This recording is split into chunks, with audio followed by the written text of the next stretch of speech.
You're standing in the shadows of a gutted abandoned apartment in Prague. You've been watching the fourth-floor window across the street for 48 hours. The man inside isn't a terrorist. He isn't a cartel boss. He's a 28-year-old IT contractor with a flash drive full of black-budget state secrets. He thinks he's a patriot. He thinks he's about to change the world. He doesn't know you exist. Nobody does. You drink cold coffee. You listen to the rain hit the concrete. You wear a faded work jacket. Boring, forgettable, gray. Your encrypted phone pulses twice. The green light.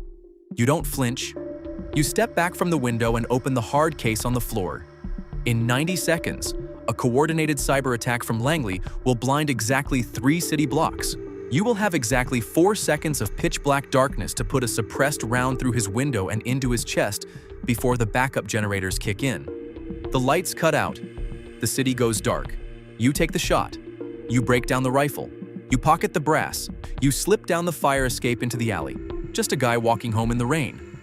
By the time the sirens start howling, you are 3 miles away at the airport terminal, ordering scotch. Tomorrow, the news will blame Russians. You don't apply for a job like this. You can't hand in a resume. There is no recruiter at a career fair. They find you. You are already the apex predator. Delta Force, SEAL Team 6. You have spent a decade doing the violent, unforgivable things that keep the American machine running. And you think you've seen everything. You're wrong. A man sits next to you at the Langley Diner. He doesn't wear a uniform. He has no rank. He looks like a high school history teacher. He slides a manila folder across the sticky table. Inside is your honorable discharge. It's already filled out. He tells you the terms. You become a civilian contractor for a shell company. If you are caught or killed, the US government will publicly disavow you. No extraction, no medals, no military funeral.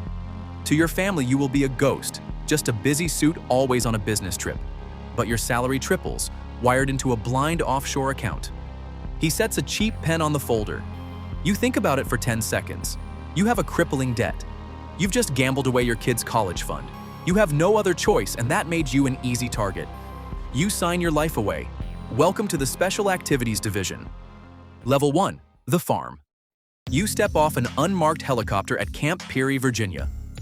You think they're going to hand you prototype weapons and show you a high-tech shooting range. Instead, they put you in a sterile, fluorescent-lit classroom that smells like bleach and cheap coffee. The instructors here don't care about your Navy Cross. They don't care that you kicked down doors in Fallujah, or that you can hit a target at 1,000 yards. To them, you are just a blunt, loud military instrument, and they need a ghost.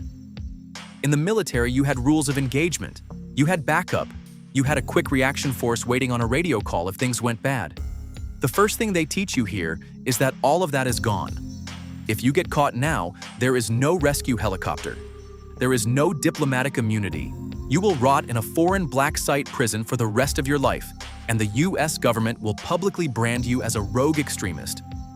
For the first 6 months, you barely touch a gun. You learn how to hotwire 90s sedans. You learn how to beat a polygraph while lying about your dead mother. You spend weeks memorizing fake childhoods for identities that will only exist for 48 hours. The final test isn't a mock raid. They wake you up at night, put you on a helicopter, and dump you in a random European city. You have no passport, $50 in local currency, and a burner phone. You have 72 hours to evade a surveillance team of veteran CIA trackers, secure a fake passport from a criminal contact you've never met, and cross a hostile border. Most of the elite operators you arrived with wash out. They panic without their gear. But you don't. You adapt. You cross the border in the trunk of a smuggler's car. When you make it back to Virginia, they don't give you a medal. They hand you a manila folder with your first official alias. Your old identity is permanently erased. Level 2, the ghost. You are handed a black diplomatic passport that cannot be scanned or searched.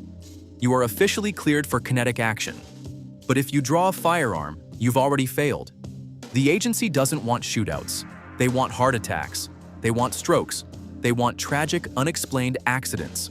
Your target is a sanctioned arms broker operating out of a luxury hotel in Vienna. He has 6 armed ex-Mossad guards in the hallway. The room is swept for bugs daily. You can't snipe him, and you can't breach the door. So you don't go to his room. You go to the hotel gym. You've been tracking his routine for 3 weeks. Every morning at 6 a.m., he swims laps. You are already in the pool lane next to him, treading water. You look like a wealthy European tourist. He reaches the edge of the pool, coughing, out of breath. You smile politely and offer him a hand to help him up. He takes it. He doesn't feel the microscopic, flesh-colored dermal patch concealed on your palm. He doesn't notice the concentrated, weaponized dose of digitalis transferring instantly through his pores and directly into his bloodstream. You make small talk, tell him good morning, grab your towel and walk towards the locker room. Your job here is done. 90 seconds later, his heart begins to race. By the time you are putting on your shoes, his guards are screaming for an ambulance. By the time you are walking out the front doors of the hotel, the paramedics are pronouncing him dead of a massive, sudden cardiac arrest. There is no crime scene. There is no ballistics report. There is just a stressed-out man who pushed himself too hard at the pool. That night, sitting alone in a first-class terminal, you realize the terrifying truth. You used to be a soldier who fought enemies face to face. Now you are a plague. You are a walking, breathing biological weapon. And the scariest part isn't the killing, it's how easy it was. Level 3, Head of the Division. They don't give you an office on the top floor of Langley with a brass sign. Instead, you are cramped in a windowless, soundproof room in an undisclosed location in Virginia. Your screen glows with a high-altitude drone feed of a compound in the Andes Mountains. A deputy director calls your secure line. A populist politician in the Lithium Triangle is gaining traction. He is promising to nationalize the salt flats and kick out foreign investors. Those flats supply 60% of the lithium for an American tech giant's new electric vehicle line. If that politician wins the election next month, the tech company's stock plummets, and a major defense contractor loses a lucrative defense battery contract. The solution isn't diplomacy, it's a localized, untraceable strike on his compound, blamed on a rival cartel. The collateral damage estimate is 14 civilians, including his family and household staff. You don't even blink. You don't debate the ethics. You could have sent the kinetic team to handle it, minimizing the civilian damages, but sending the strike is more effective.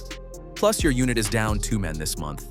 Former SEAL 6 operator took his own life. Another agent decided to become a whistleblower and had to be handled. You need fresh meat. You open a classified database.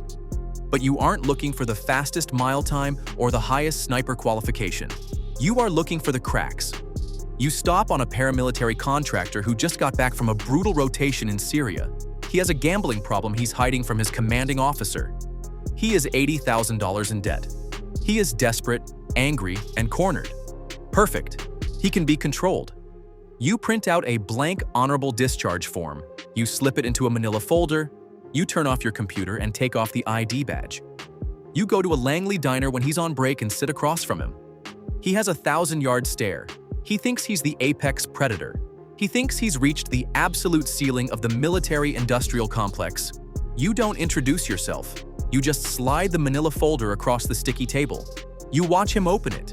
You watch him realize he has no choice, and you own his life. The machine gets its blood. The cycle starts again. And you don't exist. You never did.